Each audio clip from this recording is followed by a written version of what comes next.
আব্দুল্লাহ আনসারী ডাক দিয়ে বলে, নবী,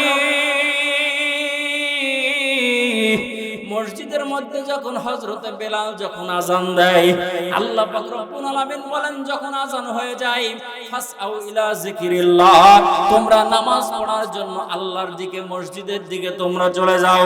নবী গো, মসজিদে নববীর মধ্যে যখন আযান হয়ে যায়, আমি তো আর বাড়ির মধ্যে থাকতে পারি না, আমি পরনের মধ্যে কাপড়টা লাগায় নামাজ পড়ার জন্য যাই গো নবী। কিন্তু নবীজি, কিসের জন্য আপনার সালামের জবাব দিতে পারে নাই গো নবী? আমার পরনের মধ্যে যে পোশাকে একটাই মাত্র পোশাক গো নবী, আমি যখন নামাজ পড়ার জন্য যাই, ঘরের মধ্যে একটা গর্ত করা আছে, ওই গর্তের মধ্যে আমার বিবিকে নামায়া ওই পোশাক পরে আমি নামাজ পড়তে যাই। আমি দ্রুত গতিতে নামাজ শেষ করে যখন আবার বাড়ির মধ্যে আসি, গর্তের মধ্যে নামলে আমার স্ত্রী আবার সেই কাপড় পরে নামাজ আদায় করে। আল্লাহ রাসূল সাল্লাল্লাহু আলাইহি ওয়াসাল্লাম ডাক দিয়ে বলে, সাহাবী, তোমার ব্যাপারে যে অবজেকশন ছিল সাহাবীদের, অবজেকশনের উত্তর পেয়ে গেছি। আব্দুল্লাহ আনসারী ডাক দিয়ে বলে, নবী গো, আপনি যখন নামাজ শেষে যখন সাহাবীদের যখন বয়ান করেন, আমারও মনে চাই বয়ান শোনার জন্য, কিন্তু আমি বসতে পারি না। বেশি সময় যদি মসজিদে থাকি, নামাজের ওয়াক্ত চলে গেলে আমার বিবির নামাজ পড়া হবে না। লম্বা কথা সংক্ষেপে বললাম, মুসলমান, সাহাবীর ঘরের মধ্যে একটা কাপড় ছিল, দুইজনের একজনেরও নামাজ কাজা হয় নাই। আজকে আমাদের শোকেস ভর্তি কাপড় আছে, কিন্তু নামাজ পড়া হয় না। এরকম মানুষ জোরে বলেন আছে না নাই? মহিলাদের আমল হলো 4টা, জোরে বলেন কয়টা? এক নাম্বার, আল্লাহ রাসূল বলেন যে মহিলারা যদি 4টা আমল করতে পারে, জান্নাতের 8টা দরজা খুলে দেওয়া হবে, যে কোনো দরজা দিয়ে জান্নাতে প্রবেশ করব। জোরে বলেন সুবহানাল্লাহ। তার মধ্যে 1 নাম্বার হলো 5 ওয়াক্ত নামাজ। জোরে বলেন কি? 5 ওয়াক্ত নামাজ মহিলারা পড়বে, পুরুষেরা না পড়লেও চলবে। হ্যাঁ, এরকম না বিষয়টা, যে মহিলাদের জান্নাতে যাওয়ার 4 আমল মহিলারা পড়বে, পুরুষেরা না পড়লেও চলবে। কথা বলেন। কিন্তু যুবক যারা আছে, ওরা 5 ওয়াক্ত না পড়লেও 3 ওয়াক্ত ছাড়ে না, 2 ঈদ আর জুম্মা। কথা বলেন। আর মহিলারা নামাজ ঠিকঠাকই পড়ে, জোহরের নামাজ পড়বে আসরের একটু আগ দিয়া, আর মাগরিব এসে একসাথে মিলাই দিবে। গরু তুলতেই সময় শেষ, আর বতক যদি পুকুরে নামে তুলতে এসা। কথা বলেন জোরে, ঠিক না ঠিক? তাহলে নামাজ পুরুষরাও পড়বে, মহিলারাও, জোরে বলেন, পুরুষরাও পড়বে, মহিলারাও পড়বে। কিন্তু এই নামাজ পুরুষরাও ঠিক মতো পড়ে না, মহিলারাও ঠিক মতো। স্বামী যদি নামাজ না পড়ে, তাহলে মহিলাকে নামাজ পড়ার কথা বলবে কিভাবে? বলেন। যুবক যখন বিয়ে করার জন্য বউ যখন দেখতে যায়, ও নামাজ পড়ে না ঠিক মতো, কিন্তু ওই মেয়ের খোঁজ নেয় যে মেয়ে কোরআন পড়তে জানে কিনা, নামাজ পড়ে কিনা। এরকম যুবক আছে না নাই? 3 বন্ধু মিলে গেছে বউ দেখতে, একটা জামাই সাথে 3 বন্ধু। যাওয়ার পরে জোহর গেল, আসর গেল, মাগরিব হওয়া ভাব। তো মেয়ের যে নানা, সে জিজ্ঞেস করতেছে যে, ভাই, বিয়ের সাথে হলে তো তুমি আমার নাতিন জামাই হবা, তো জোহর আসর পড়লা না, বুঝা যায় যে মাগরিবেও পড়বা না। আচ্ছা বলো দেখি, আসরের নামাজ কয় রাকাত? ওই জুম্মার নামাজে ঠিক মতো যায় না, আসরের আর হুঁশ আছে? এখন আর বন্ধুরা ইশারা করে,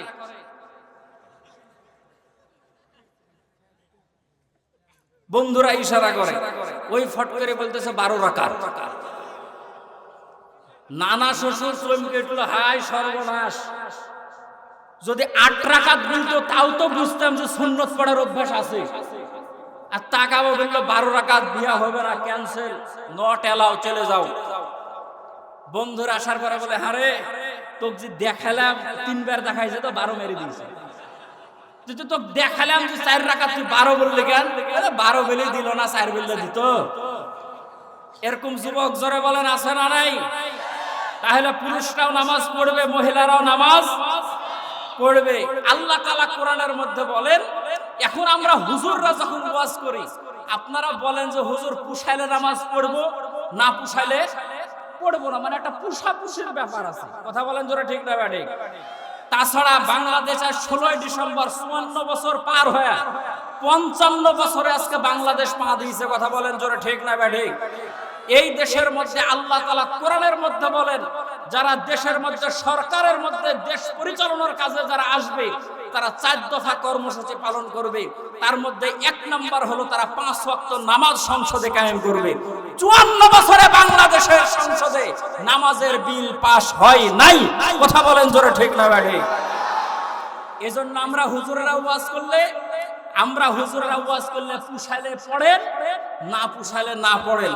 কিন্তু যদি ডক্টর মোহাম্মদ ইউনূস আজকে জাতির উদ্দেশ্যে ভাষণ দিয়েছে, এই বক্তব্যে যদি শুধু 30 সেকেন্ড বলতো, র‍্যাব, পুলিশ, আর্মি, বিডিআর যারা আছে সবাইকে বলতেছি, এলাকায় এলাকায় খবর নাও, ফজরের নামাজ পড়বে না যারা 3000 টাকা জরিমানা, 5 উপর 30 টাকার বেতের বাড়ি, আর জেলের মধ্যে থাকবে 3 মাস। জীবনে নামাজ পড়েনি যারা, আগামীকাল ফজরের নামাজের মুয়াজ্জিন হবে তারা। কথা বলেন যারা ঠিক না ঠিক? এ নামাজের আইন পাশ করবে সরকার, এ দায়িত্ব নিয়েছে আমরা মৌলবীরা। আপনারা বলেন পুষাইলে পড়বো, না পুষাইলে? কথা কি বুঝেছেন? তাহলে আইন পাশ করবে কে? সরকার। দায়িত্ব নিয়েছে কারা? হুজুররা। এই জন্য আপনারা ইচ্ছা হলে পড়েন, ইচ্ছা না হলে পড়েন না।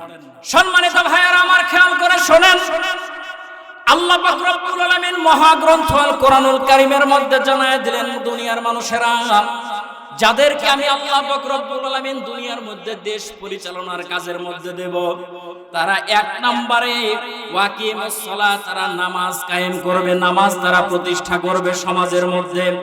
আজকে যদি রাষ্ট্রীয়ভাবে দেশের মধ্যে সমাজের মধ্যে নামাজ যদি কায়েম হয়ে যেত, পুরুষরাও নামাজ পড়তো, মহিলারাও নামাজ পড়তো।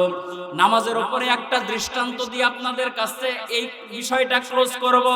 নবীজি সাল্লাল্লাহু আলাইহি ওয়াসাল্লাম হাদিস শরীফের মধ্যে ডাক দিয়ে বলেন, দুনিয়ার মানুষেরা শোনো, আমি রাসূল সাল্লাল্লাহু আলাইহি ওয়াসাল্লামের চোখের শীতলতা হলো নামাজ।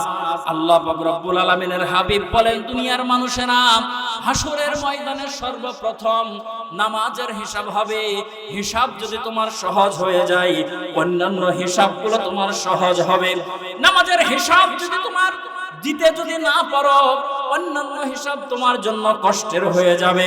সম্মানিত ভাইয়েরা আমার, নবীজি সাল্লাল্লাহু আলাইহি ওয়াসাল্লামের সাহাবী ছিলেন যারা, আল্লাহর রাসূলের হাতে হাত রেখে কালেমা পড়ে মুসলমান হয়েছিলেন যারা, দুনিয়ার মধ্যে জান্নাতের সুসংবাদ পেয়েছিলেন তারা, আল্লাহ পাক রব্বুল আলামিন দুনিয়ার মধ্যেই তাদের ব্যাপারে ঘোষণা করেছেন, রাদিয়াল্লাহু আনহুম ওয়া রাদওয়ান।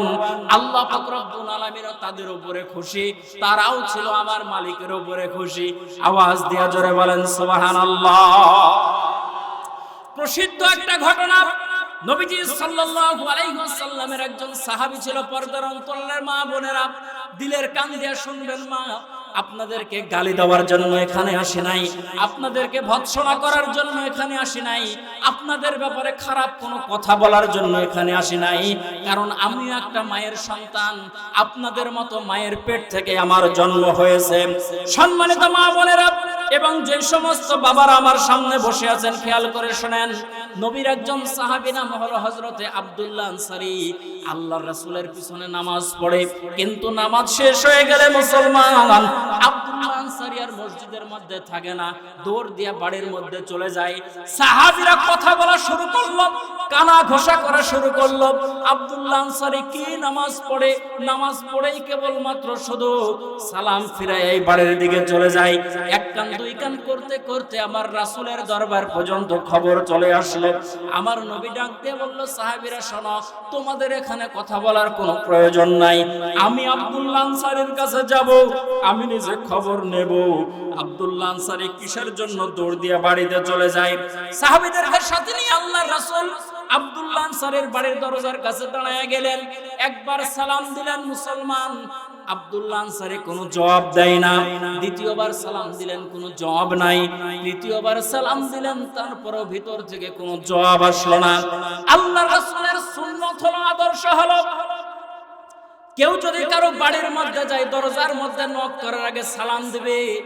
ভিতর থেকে যদি আওয়াজ আসে দরজাটা খুলে দিবে, আওয়াজ না আসলে সে যত দূর থেকে আসুক না কেন বাড়ি থেকে চলে যাবে।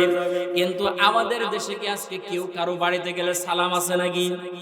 কথা বলেন। গলা খাকারি পর্যন্ত দেয় না, হুড় করে ঘরের মধ্যে ঢুকে। বাড়ির মহিলা যদি বলে তোমার ভাই বাড়িতে নাই, বলে ভাই না থাকলে কি হবে, ভাবির সাথে একটু গল্প করে যাই। কথা বলেন। এই কোয়ালিটির মানুষ জোরে বলেন আছে না নাই?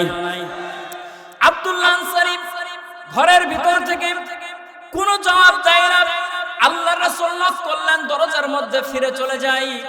সম্মানিত ভাইরা আমার, এমন সময় আব্দুল্লাহ আনসারী দরজাটা খুলে দ্রুত কদমে আল্লাহর রাসূলের দিকে আগানো শুরু করলেন। আল্লাহর রাসূল পিছনের দিকে তাকায়া আব্দুল্লাহ আনসারীর দিকে তাকায়া বলে, আব্দুল্লাহ আনসারী, তোমার দরজার মধ্যে আমি 3 বার সালাম দিলাম, কিন্তু তুমি দরজাটা খুললা না, কারণটা কি? তুমি সালামের জবাব দিলা না। আব্দুল্লাহ আনসারী চোখের পানি ছেড়ে ডাক দিয়া বলে, নবী গো, যেই পরিবেশের মধ্যে ছিলাম গো নবী, আপনার সালামের জবাব দেওয়ার মতো পরিবেশের মধ্যে আমি ছিলাম না।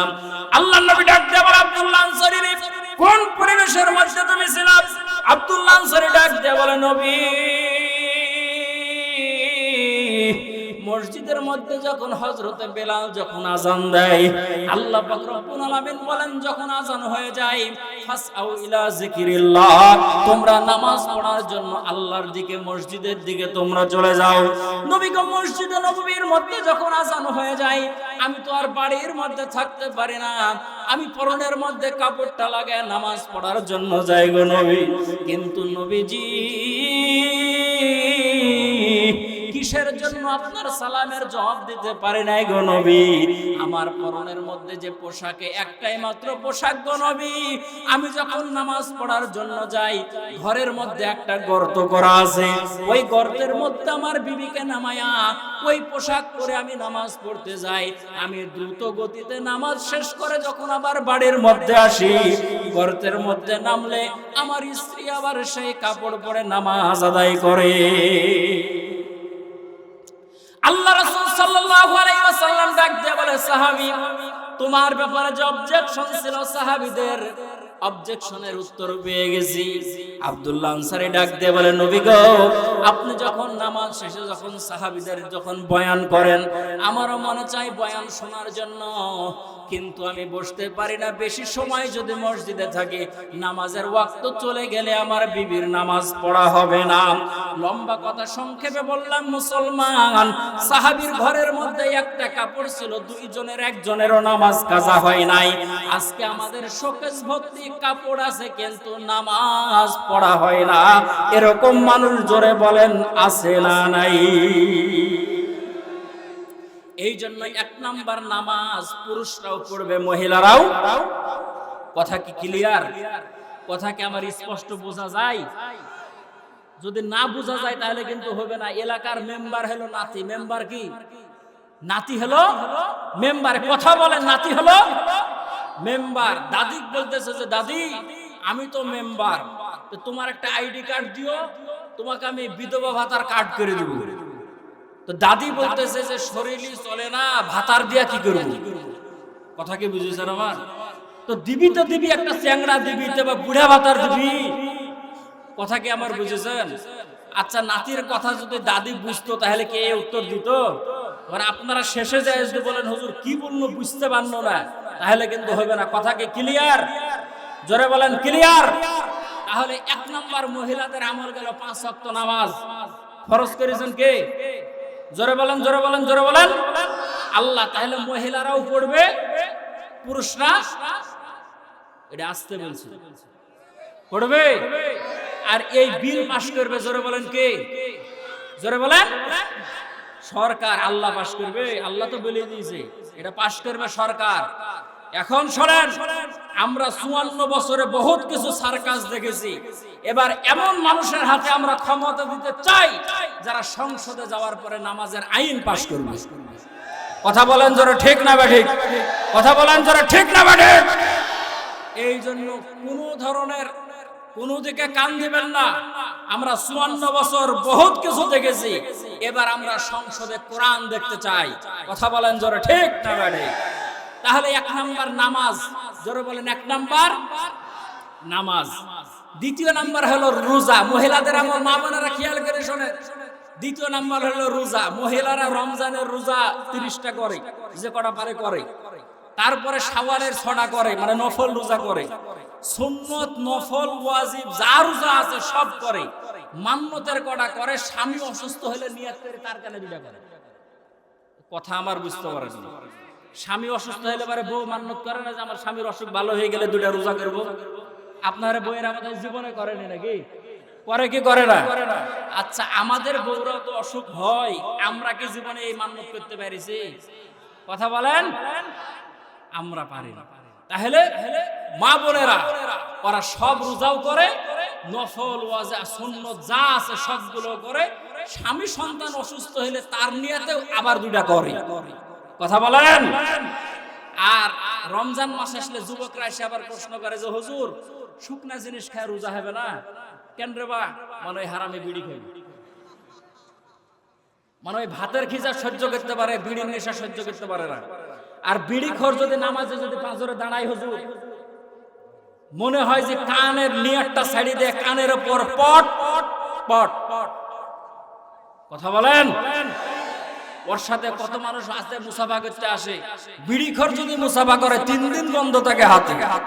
ওর বসে কেমন করে থাকে আল্লাহই জানে। এ কথা বলেন। রমজান মাসে আবার ফতোয়া নিতে যায়। তাহলে 1 নাম্বার নামাজ, দ্বিতীয় নাম্বার হলো রোজা। কথা কি বুঝেছেন? পুরুষরাও করবে, মহিলারাও করবে। কথা বলেন ঠিক ঠিক। তারপর হলো স্বামীর খেদমত। মা বোনেরা শুনেন, স্বামীর খেদমত। পুরুষরা বললে এই খেপে বাইসে কেন, আমার খেদমত টেদমত নাই।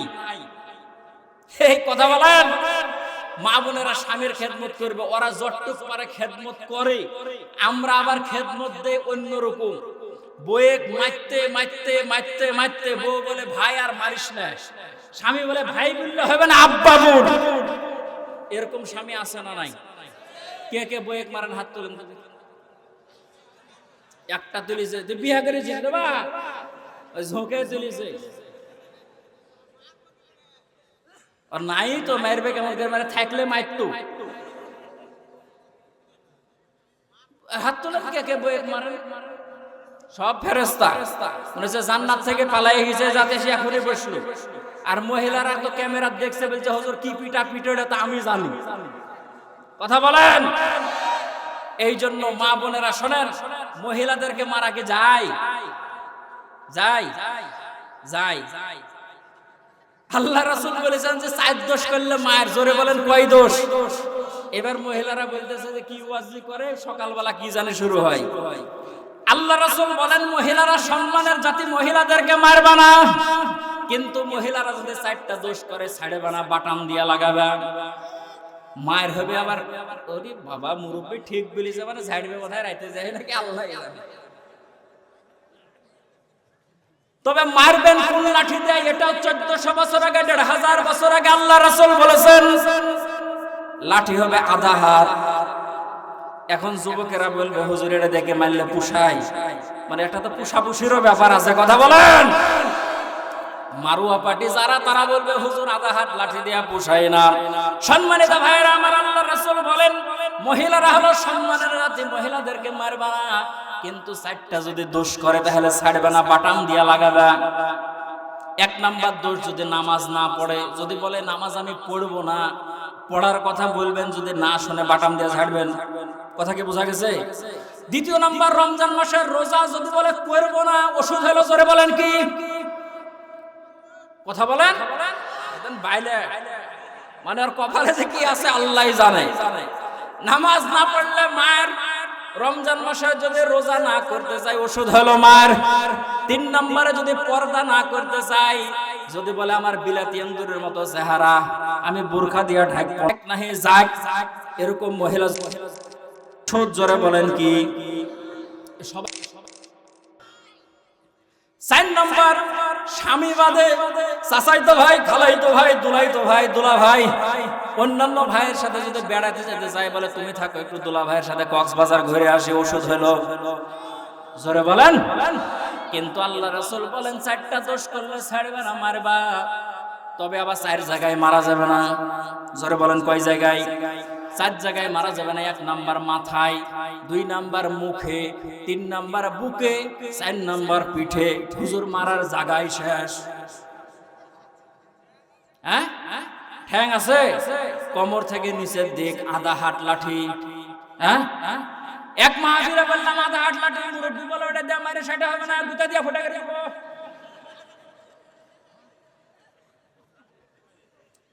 মাসালা বাড়ে আবার যদি প্লাস দিয়ে ধরেন তাহলে কিন্তু হবে না। কথা কি বুঝেছেন নাকি? সম্মানিত মা বোনেরা খেয়াল করে শোনেন। এই জন্য আল্লাহ রাসূল সাল্লাল্লাহু আলাইহি ওয়াসাল্লাম বলেছেন, দুনিয়ার মানুষেরা, সম্মানের জাতি মহিলারা মহিলাদেরকে মারবে না, 4টা দোষ করলে ছাড়বে না, মারবা, কিন্তু আবার 4 জায়গায় মারা যাবে না। আল্লাহ রাসূল এখানে ভয়ঙ্কর কথা বলেছেন, শোনেন। নবীজি সাল্লাল্লাহু আলাইহি ওয়াসাল্লাম বলেন, কোন স্বামী যদি 1 হাত পরিমাণ লাঠি দিয়া বা তার থেকে বড় লাঠি দিয়া স্বামীর হাত, স্ত্রীর হাত ধরে, আঙ্গুল ধরে বা চুলের মুঠি ধরে যদি স্ত্রীকে যদি প্রহার করে, 25টা উট সদকা করা লাগবে। কথা কি বুঝেছেন?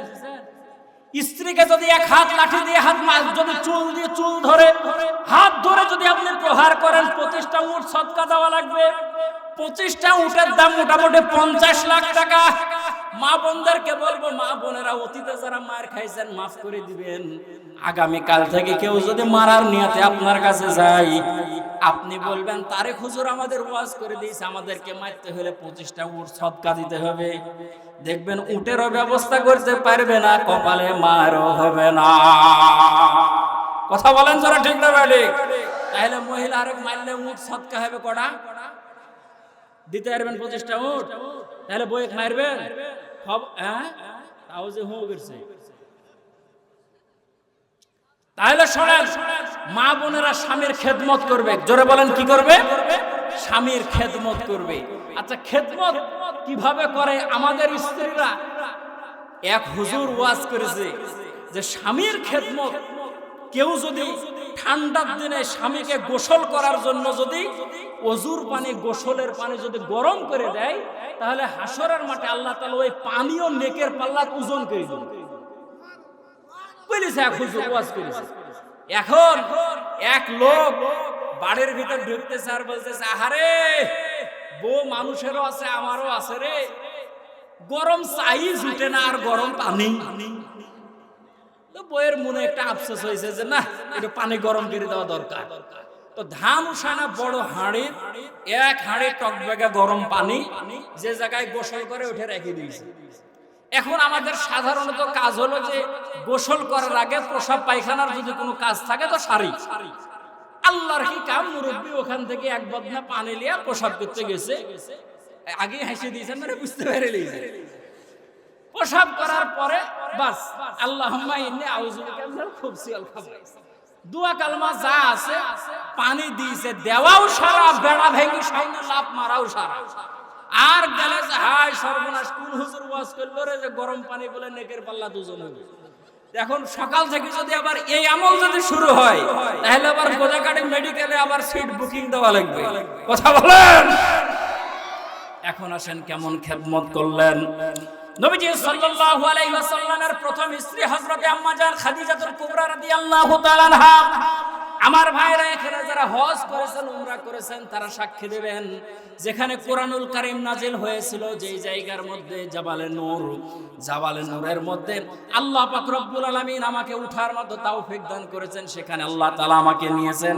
আমার মতো যুবকের উঠতে সেই জায়গায় সময় লেগেছিল 1 ঘন্টা 7 মিনিট। যদি আপনি খুব দৌড় দিয়েও যদি উঠেন, তারপরেও সময় লাগবে 45 মিনিট। সৌদি সরকার সেই জায়গার মধ্যে পাথরগুলো কেটে কেটে সেই জায়গায় সিঁড়ি বানাই দিয়েছে।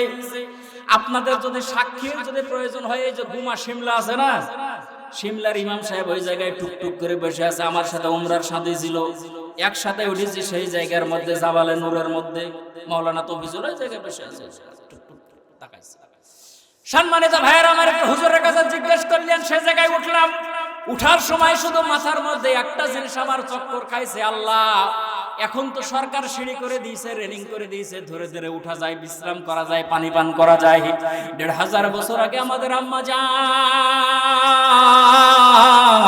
হযরত খাদিজাতুল কুবরা রাদিয়াল্লাহু তাআলা আনহা দিনে ৩ বার খাবার নিয়ে কিভাবে আল্লাহর রাসূলের কাছে পৌঁছায়া দিতে। আম্মা জান হযরত খাদিজাতুল কুবরা রাদিয়াল্লাহু তাআলা আনহা সে সময় যখন গিয়েছেন সে জায়গায় কোনো সিঁড়ি ছিল না, উঠার মতো কোনো জায়গা ছিল না, পাথর ধরে ধরে উঠতে হতো। সেই জায়গার মধ্যে আম্মা জান খাদিজাতুল কুবরা রাদিয়াল্লাহু তাআলা আনহা আমার ভাইরা চাদর মুড়ি দিয়ে সেই জায়গার মধ্যে যায়। হযরত জিবরাইল আলাইহিস সালাতু ওয়াস সালাম আল্লাহর রাসূলকে ডাক দিয়ে বলে, ইয়া রাসূলুল্লাহ, ওই যে চাদর মুড়ি দিয়ে আসে খাদিজা, খাদিজা যখন আপনার কাছে আসবে গো নবী, খাদিজাকে আমি জিবরাইলের সালাম দিবেন, আল্লাহর সালাম দিবেন, ডাক দিয়ে বলবেন আল্লাহ পাক রব্বুল আলামিন খাদিজাকে সালাম দিয়েছে, সে জান্নাতি। আওয়াজ দিয়ে জোরে বলেন না সুবহানাল্লাহ। পর্দার অন্তরালের মা বোনেরা, হযরত খাদিজাতুল কুবরা রাদিয়াল্লাহু তাআলা আনহা শুধুমাত্র কেবলমাত্র স্বামীর খেদমত করার কারণে দুনিয়ার মধ্যে জান্নাতের সুসংবাদ পেয়েছেন। আজকে মা বোনদেরকে বলবো, মা বোনেরা, আপনারাও যদি স্বামীর খেদমত করতে পারেন, আল্লাহ পাক রব্বুল আলামিন আপনাকেও জান্নাতের ফয়সালা করবে, কোনো সন্দেহ নাই। মুসলিম শরীফের হাদিস, আল্লাহর নবী জনাবে মুহাম্মদুর রাসূলুল্লাহ সাল্লাল্লাহু আলাইহি ওয়াসাল্লাম বলেন, কোন স্বামীর ইন্তেকালের পরে, কোন স্বামীর ইন্তেকালের পরে স্ত্রী যদি ডাক দিয়ে বলে আমার স্বামী আমার কাছে ভালো ছিল, আল্লাহর রাসূল ডাক দিয়ে বলেন স্ত্রীর সাক্ষীতে তার স্বামীকে আল্লাহ পাক রব্বুল আলামিন জান্নাতে দিয়ে দিবে। পক্ষান্তরে স্ত্রী যদি মারা যায়, স্বামী যদি বলে আমি স্ত্রীর উপরে সন্তুষ্ট ছিলাম, আল্লাহ পাক রব্বুল আলামিন সেই স্ত্রীকেও জান্নাতের ফয়সালা করে দিবে। বলেন সুবহানাল্লাহ। কিন্তু এখন স্ত্রীরা যদি মারা যায়, অধিকাংশ স্বামী বলবে যে আমার স্ত্রী ভালো ছিল, কিন্তু স্বামী যদি মারা যায় তাহলে স্ত্রীরা কি বলবে যে আমার স্বামী ভালো ছিল? কথা বলেন, এ আমার কথা কি বুঝতেছেন আপনারা? আমার উপর কি রাগ করতেছেন নাকি? কথা কি ক্লিয়ার বোঝা যায়? তাহলে একটু হ্যাঁ হো করেন। এতগুলো মানুষের জায়গায় বসে আছেন, আর যদি কথা না বলেন তাহলে কি কথা হয় নাকি? এখন যদি স্ত্রী যদি স্বামী মারা যাওয়ার পরে স্ত্রী কি ভালো বলবে? ভালো বলবে কিভাবে? ৩,০৩,১০১ টাকা দেন মোহর, ১ টাকা নগদ, সব বাকি। ওই মরার পরেও টাকা দেয়। কথা বলেন। তাহলে এই স্বামী যদি মারা যায় তাহলে পরে কি স্ত্রী ভালো বলবে? কথা বলেন। আবার মোহর তো শোধ করেনি, শ্বশুরের ঘাড়ের উপর পা দিয়ে ডবল ডিস্ক লিয়েছে ভাই। কথা বলেন। তাহলে এই স্বামী মরার পর স্ত্রীকে কোনোদিন ভালো বলবে? কোনোদিন ভালো বলবে না। আর বউ মরে গেলে তো স্বামী মহা খুশি যে আবার বিয়ে করবে, আবার 1.5 লাখ 2 লাখ হজ করে গেছে, হাজি পালসার গাড়ি ছাড়া বেটার বিয়ে দেয় না। আবার চাহার কত ঢং, বলতেছে আমার কিছু নাই, আপনারই বেটাবো, সংসার করে খাবে, যা দিবেন দিন। তুই ভিক্ষা করবি তো গোদা গাড়ি ড্যাং পাড়া মুখ দেখতে পাস না? কথা বলেন। তো ছোট বড় সবাই সে জায়গায় ভিক্ষা দিবে, তুই বেটির বাপের কাছে ভিক্ষা করিস কেন রে? কথা বলেন যারা, ঠিক না ঠিক? এই সমস্ত ফকির যদি থাকে গা থেকে তাড়াই দিবেন, ওদেরকে বয়কট করবেন। কথা বলেন যারা, ঠিক না ঠিক? সম্মানিত ভাইয়েরা আমার, আল্লাহ রাসূল সাল্লাল্লাহু আলাইহি ওয়াসাল্লামের স্ত্রী খাদিজাতুল কুবরা রাদিয়াল্লাহু তাআলা আনহা স্বামীর খেদমত করে সুসংবাদ পেলেন। মা বোনদেরকে বলবো, মা বোনেরা স্বামীর খেদমত করেন, আল্লাহ সুসংবাদ দিবে, আপনাদেরকে জান্নাতে যেতে পারবেন ইনশাআল্লাহ। এবার বলে জান্নাতের মহিলাদের সরদারিনী হযরতে ফাতেমাতুজ জোহরা রাদিয়াল্লাহু তাআলা আনহা, হযরতে আলী রাদিয়াল্লাহু তাআলা দিনের কাজ শেষ করে, নামাজ শেষ করে বাড়ির মধ্যে আসে।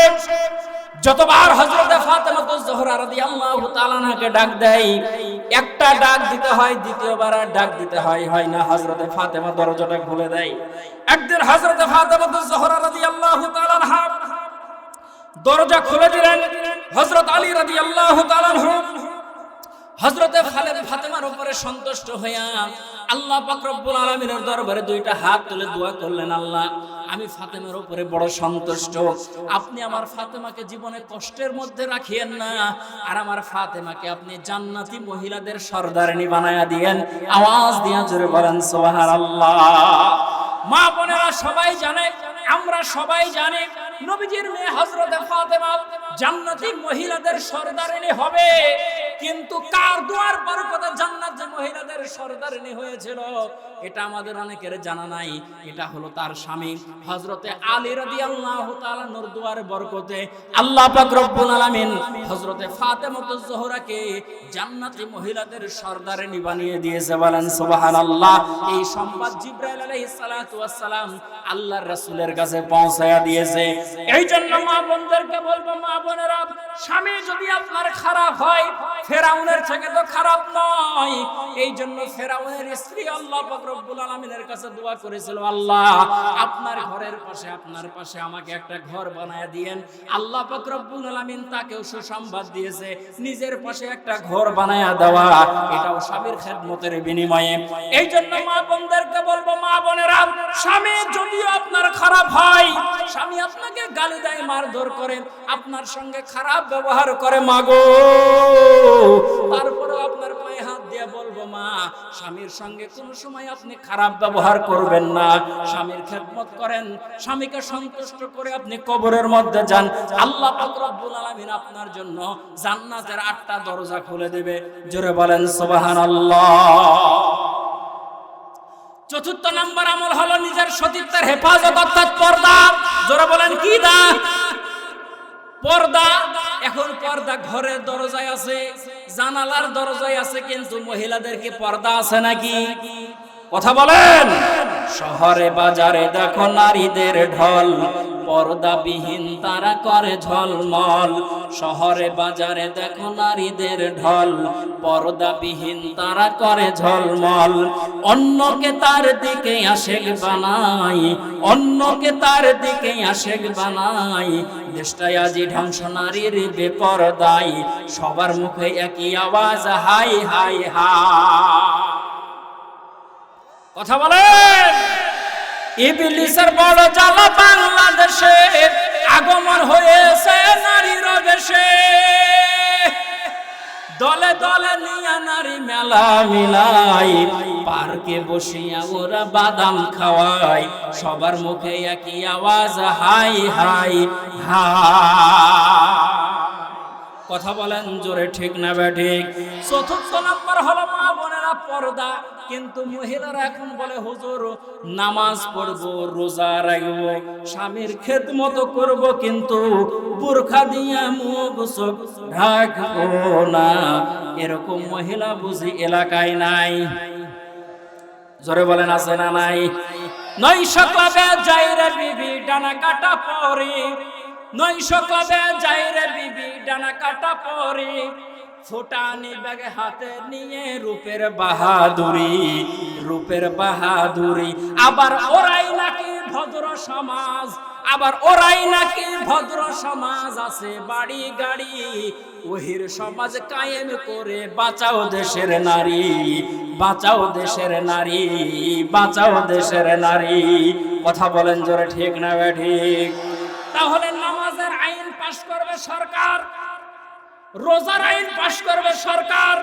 কথা বলেন। পর্দার আইন পাশ করবে সরকার। ডক্টর ইউনূস শুধু বলে দিবে, গোদাগাড়ি 4 রাস্তার মোড়ে দাঁড়াবে, বোরকা ছাড়া যারা আসবে খালি আলকাতরা লাগাবে। জীবনে বোরকা পরেনি তারা, কালকা থেকে রাবিয়া বসরি হয়ে বের হবে তারা। কিন্তু সেই আইন করার জন্য লোকের দরকার আছে না নাই? সময় আছে, আগামী ফেব্রুয়ারির 12 তারিখ রেডি থাকবেন তো ইনশাআল্লাহ। সম্মানিত ভাইরা আমার, আজকে টাটকা নিউজ পেলাম, নির্বাচন কমিশনার বলতেছে ভোটের আগে মাহফিল বন্ধ করে দাও, না হলে কেউ আবার চলে যাওয়ার ক্ষমতা সম্ভাবনা আছে। মানে কেউ চলে যাবে, মানে ওরাও ভয়। কথা বলেন যারা, ঠিক না ঠিক? কি হবে লেখা লেখে কলমবাজির এই মহড়া, সমাজের আসল চিত্র যদি না যায় তুলে ধরা। যদি এই ঘোষের বলে কলমটা উল্টো চলে, যদি এই ঘোষের বলে কলমটা উল্টো চলে, তবে কি যাবে রুখা দুর্নীতিকে, তবে কি যাবে রুখা দুর্নীতিকে। কি হবে বেঁচে থেকে অযথা বিদ্যা শিখে, যদি না গড়তে পারি শোষণবিহীন সমাজটাকে। সমাজের রাষ্ট্রে কোরআন না থাকার কারণে দুর্নীতি দমন চেয়ারে, দুর্নীতি দমন কমিশনারের চেয়ারের মধ্যে বসার পরেও আজকে মানুষ দুর্নীতি করে। কথা বলেন জোরে, ঠিক না বেঠিক? এই জন্য কোরআন সংসদে পাঠাতে হবে। কথা বলেন জোরে, ঠিক না ব্যাডি? এই জন্য পর্দার আইন পাশ করবে, জোরে বলেন কে? সরকার পাশ করবে। আর ওয়াজ করতেছে আমরা কারা? মৌলবীরা ওয়াজ করতেছি। এখন মহিলাদের পুষাইলে পর্দা করব, না পুষাইলে করব না। আসেন এখন একটা কথা বলে, আল্লাহ বললেন ওয়াকরনা ফি বুয়ুতিকুন্না ওয়ালা তাবাররুজনা তাবাররুজাল জাহিলিয়াতুল উলা। নারী আছো যারা, কান খাড়া করে শুনবা তারা, তোমরা জাহিলিয়াতের যুগের নারীদের মতো অর্ধলঙ্গ হয়ে সমাজের মধ্যে, দেশের মধ্যে, রাস্তায় তোমরা বের হবা না। এখন আমার ভাইয়েরা, মা বোনেরা সেই কথা শোনে না।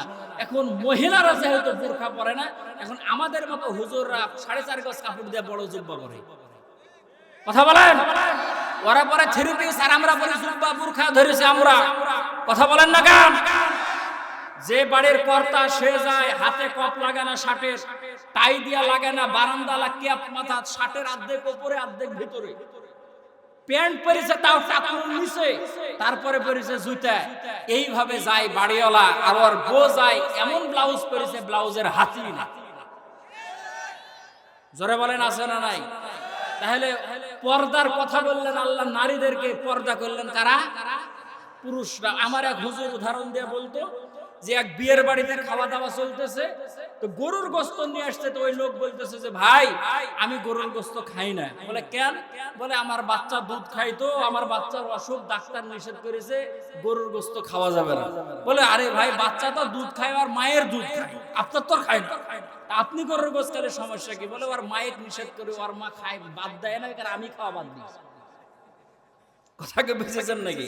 এখন মহিলাদেরকে পর্দার ওয়াজ করো, পর্দা করো, ওরা যখন শোনে না, তখন পর্দা করা ছেলেরাই শুরু করেছে। সম্মানিত ভাইয়েরা আমার, এই জন্য আসেন মা বোনেরা, পর্দা করবেন। এখন পর্দা কিভাবে করবেন? আল্লাহ পাক রব্বুল আলামিন কোরআনুল কারীমের মধ্যে, আচ্ছা বলেন, আদম আলাইহিস সালাতু ওয়াস সালামের নাম আপনারা জীবনে শুনেছেন? শুনেছেন? আমি একজন বললাম যে আদম আলাইহিস সালামের নাম কি শুনেছেন? একজন বলল হ্যাঁ, আমার বাড়ির পাঁচরে ভ্যান চালায়। মানে ওর নাম হয়তো আদম মিলে গেছে, কিন্তু নবী আদম আলাইহিস সালাতু ওয়াস সালাম নাম শুনেছেন আপনারা? হযরত আদম আলাইহিস সালাতু ওয়াস সালাম আল্লাহ পাক রব্বুল আলামিন জান্নাতের বাইরে বানিয়েছেন, তার সঙ্গে আরেকজন জোড়া বানিয়েছিলেন আমাদের আম্মা জান হযরতে হাওয়া আলাইহিস সালাতু ওয়াস সালাম। তাকে বানিয়েছেন জান্নাতের ভিতরে। জোরে বলেন মারহাবা। তাকে বানালেন জান্নাতের ভিতরে। আবার আপনারা সবাই তাফসীর জানেন, আল্লাহ পাক রব্বুল আলামিন আদম আলাইহিস সালাতু ওয়াস সালামের বাম পাজরের হাড্ডি দিয়ে হাওয়া আলাইহিস সালামকে বানাইছে। কথা বলেন ঠিক না? কেউ বলেছে হাড্ডি, কেউ বলেছে গোশত। যদি আপনি হাড্ডি ধরেন তাহলে উপরে চামড়া, তারপরে গোশত, তারপরে হাড্ডি। কথা বলেন ঠিক? জান্নাতের ভিতরে এক পর্দা, চামড়ার এক পর্দা, গোশতের এক পর্দা, তারপরে হাড্ডি, মানে 3 পর্দার ভিতরের জিনিস দিয়ে আল্লাহ তাআলা নারীকে বানাইছেন। বলেন সুবহানাল্লাহ।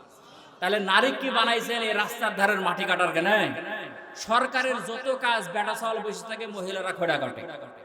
কথা বলেন, কথা বলেন, জোরে বলেন।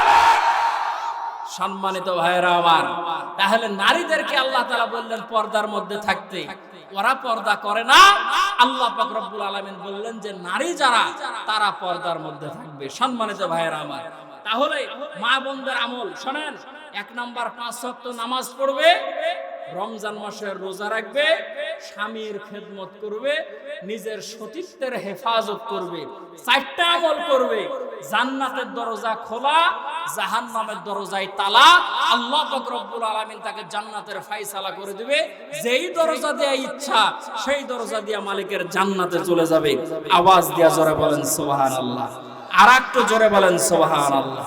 সম্মানিত ভাইয়েরা আমার, সরকার যদি ক্ষমতায় যায়, 1 নাম্বার কাজ হবে তারা নামাজের আইন পাস করবে। 1 নাম্বার নামাজের আইন পাস করবে। 2 নাম্বার তারা যাকাত প্রতিষ্ঠা করবে। 2 নাম্বার কি করবে? যাকাত প্রতিষ্ঠা করবে। আমরা যাকাতের ওয়াজ করি, ওই যে বলেন পুষাইলে দিব, না পুষাইলে দিব না। অসুরের কথা যখন বললাম যে অসুর দিতে হবে, যে 10 ভাগের 1 ভাগ, না হলে 20 ভাগের 1 ভাগ, বেশি যদি খরচ হয় 20 ভাগের 1 ভাগ। হিসাব করে দেখতেছে মেলা ধান 50 মণ বাড়াইছে অসুর, বলতেছে হুজুর কম সম করে দেওয়া যায় না। কথা বলেন।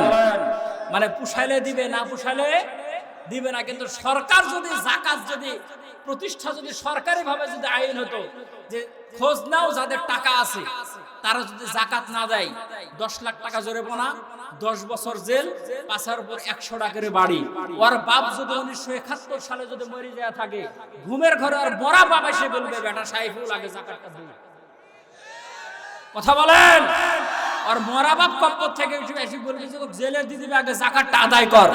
কিন্তু আমরা মৌলবীরা জাকাতের কথা বলতে বলতে বলে যখন মাদ্রাসায় যখন আবার জাকাতের টাকা দেয় তখন আমারও টাকা পড়ে, আবার আমার বিরুদ্ধে কথা বলে আছে না নাই? কথা বলেন। সম্মানিত ভাইয়েরা আমার, এই জন্য সম্ভ্রান্ত পরিবার থেকে আলেম হওয়া দরকার, যাতে করে শক্ত কথা সমাজের মাঝে বলতে পারে। এখন তো মাদ্রাসা দেন যেটা ডাহিনে দেখে বাঁয়ে নেমে যায় ওটা দেন মাদ্রাসা। বাপের যেটা ভালো বেটা সেটা মাদ্রাসা দিবে না, যেটা ডাহিন দিক দেখে আর বাঁ দিক যায়, বাঁয়ে দেখে ডাহিনে যায়, রাস্তার যেতে লেগে পুকুরে নেমে যায়, ওক নিয়াত করে তো মাদ্রাসা দিবে। আর যেটার হাঁপানের ব্যারাম নিঃশ্বাস কুলাইতে পারে না বলে যে তুই যদি বাঁচে থাকিস তাহলে পরে তোকে মাদ্রাসা দিবে। আর যেটা টনটনা ভালো বেটা ওক বলে যে তোকে ঢাকা বিশ্ববিদ্যালয়ে পড়াবে। কথা বলেন।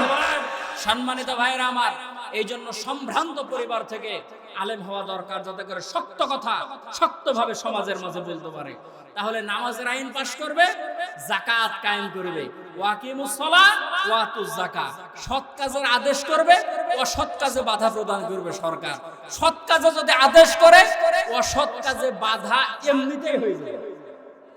সৎ কাজে যদি আদেশ করে, অসৎ কাজে বাধা এমনিতেই হবে। অসৎ কাজে যদি বাধা দেয় তাহলে পরে সৎ কাজগুলো এমনিতেই সমাজে চালু হবে। কথা বলেন জোরে, ঠিক না বেঠিক? আমরা বলি সিগারেট খাওয়া যাবে না, জর্দা খাওয়া যাবে না, গুল খাওয়া যাবে না, মদ খাওয়া যাবে না। আমরা বলি মদ খাওয়া যাবে না, আর সরকার মদের লাইসেন্স দেয়। কথা বলেন।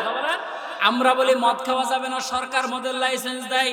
কিন্তু সরকার যদি মদের লাইসেন্স গুলো দেওয়া বন্ধ করে দেয়, যে সমস্ত যারা এরকম ভাবে বিড়ি বানায়, সিগারেট বানায়, নেশাদার দ্রব্য যারা সাপ্লাই দেয়, তাদেরকে সরকার যদি জরিমানা করে, সেই সমস্ত ফ্যাক্টরি গুলো যদি বন্ধ করে দেয়, আমার ভাইয়েরা সমাজ সুন্দর হয়ে যাবে। সমাজের মধ্যে নেশাখোর পাওয়া যাবে না।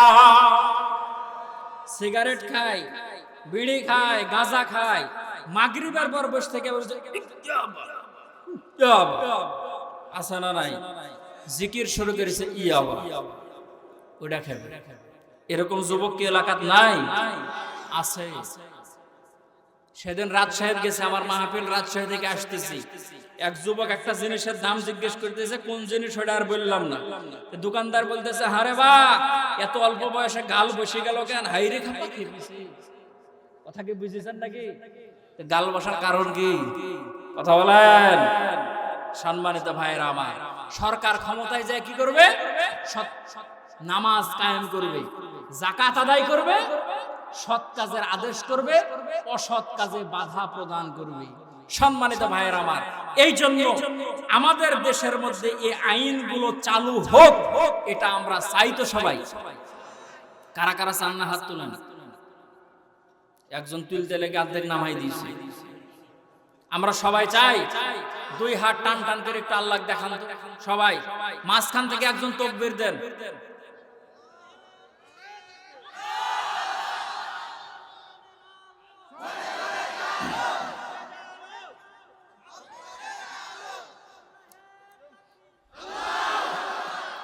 এই আওয়াজ দিয়ে সংসদে কোরআন যাবে? আমরা আগে বলেছি আল কোরআনের আলো, সবাই বলছে ঘরে ঘরে জ্বালো। ঘরে ঘরে কেমন করে জ্বালবেন? বাড়িতে একটা কোরআন, 5 বাপ বেটা, বেটাও পড়ে না, বাপও পড়ে না। কোরআন যখন উই পোকাত খায়, ওটা লিজে মসজিদে দেয়। কথা বলেন। সিড়া কোরআন শরীফ রাখার গোডাউন হলো মসজিদ। হুজুররা বললো যে এই ওয়াজ চলবে না, এই স্লোগান বলে কি? বলে আল কোরআনের আলো সংসদে জ্বালো। সবাই যখন বলে আল কোরআনের আলো সংসদে জ্বালো, পিছন দিক তাকায় দেখো পুলিশের গাড়ি আইলো। কথা বলেন। বলে এই স্লোগানও চলবে না, স্লোগান চেঞ্জ করো। কি স্লোগান? বলে আল কোরআনের আলো অন্তরে অন্তরে জ্বালো। প্রত্যেকের অন্তরে যদি আল কোরআনের আলো যদি থাকে, রান্নাঘর থেকে শুরু করে পার্লামেন্ট পর্যন্ত কোরআনের আলো জ্বলবেই জ্বলবে ইনশাআল্লাহ। তাকবীর দিবেন আমার সাথে, নারায়ে তাকবীর, নারায়ে তাকবীর, আল কোরআনের আলো সংসদে জালো। আওয়াজ হয় নাই নারায়ে তাকবীর। দুই হাত টান টান করেন, দুই হাত টান টান করেন, পিঠের হাড় আবার ভেঙে দিবেন না, টান টান করেন। হাত একটু ঝাঁকে দিবেন, মুখ বন্ধ করেন, হাত একটু ঝাঁকে দিবেন। নারায়ে তাকবীর, নারায়ে তাকবীর। আল কোরআনের আলো সংসদে জালো। কোরআন হাদিস যেখানে, কোরআন হাদিস যেখানে, আলেম ওলামা যেখানে, তাওয়া কাদের যেখানে, ওই জায়গা তো আছেন নাকি? বাস ঝুঁকে তালে আবার মাইরেন না। সম্মানিত ভাইয়েরা আমার, তাহলে শোনেন, আল্লাহ তাআলা বললেন যে ইয়া আইয়ুহাল্লাযীনা আমানু ওয়া কুনু মা'আস সাদিকিন, তোমরা নেক, হে ঈমানদারগণ তোমরা নেককারের সঙ্গী হও। তাহলে নেককারের সঙ্গী যদি আমরা হতে পারি তাহলেই কোরআন সংসদে যাবে। কথা বলেন ঠিক না ঠিক? আগে এই সমস্ত কথাগুলো বলতে বহু চিন্তা ভাবনা করে বলা লাগতো। ছোট নেতা, বড় নেতা, পার্টি নেতা, আধা নেতা, মানে বাঁশের থেকে কঞ্চি বড়, বলে হুজুর বুঝি শুনি কথা বলবেন, ক্ষমতা আছে আমরা। কথা বলেন। 5 আগস্টের পর আবার বলতেছে হুজুর বুঝি শুনে কথা বলবেন, আমরা হইয়াই আছি। কথা বলেন। এই যে ফেব্রুয়ারির পর আবার লিস্ট হবে, হ্যাঁ আমরা শেষ সময় ইমামতি করেছি, আল্লাহর রহমতে কিচ্ছু হয়নি। আল্লাহ যদি সহায় থাকে, সারে দুনিয়া হো মুখালিফ, কুছ নেহি নুকসান, ডর নেহি কুছ, গম নেহি কুছ, জব খোদা রহমান। আল্লাহ যদি আমাদের পক্ষে থাকে তোমরা কিচ্ছু করতে পারবে না ইনশাআল্লাহ। কিন্তু আপনাদের কাছে অনুরোধ, কোরআনের পক্ষে আপনাদেরকে থাকতে হবে ইনশাআল্লাহ। কারণ আমরা চাই সংসদে কোরআন যাক, কোরআনের আইন সমাজে প্রতিষ্ঠিত হোক। কথা বলেন জোরে ঠিক না ঠিক?